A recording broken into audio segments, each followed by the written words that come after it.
Hello and welcome to another review.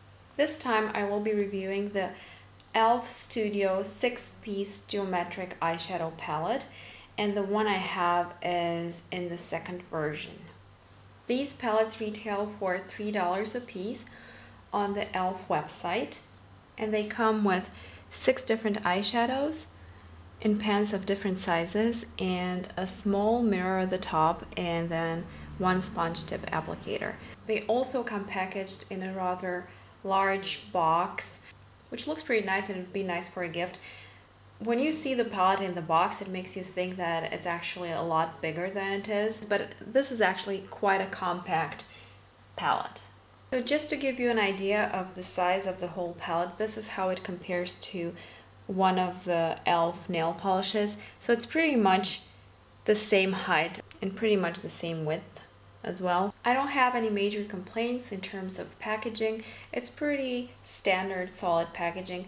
The only thing that would have been nice would be if this mirror right here at the top would have been slightly bigger. I find that that would have made this product even more travel friendly than it is. So let's jump right into the swatches. Let's start with this beige color at the top. Obviously no base. The pigmentation is pretty good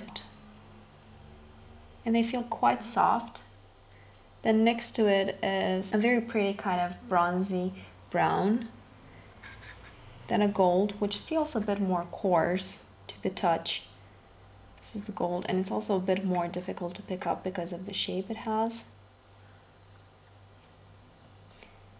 I would say that out of all these three, the gold is the least pigmented, but it can still be built up and made to work.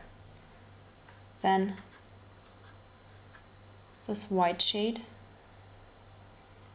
Yeah, this has better pigmentation. I have found while wearing this white one that it has a bit of glitter, so you can use it as an under the brow highlight.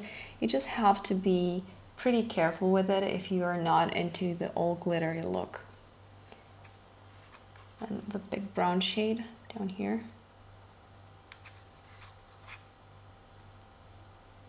So this brown is actually really nicely pigmented and it's basically matte. It's a very, very nice taupey kind of brown. And finally this taupey color right here.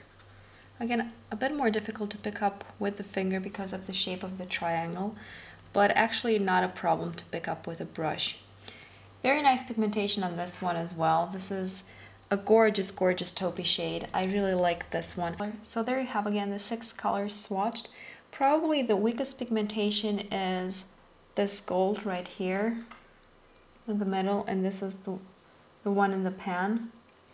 I would say that the only 2 glittery colors, which are the gold and the white, these 2 in the middle, are also the most powdery ones. All of the other 4, which are on the outside of the palette, are very nice and silky to the touch.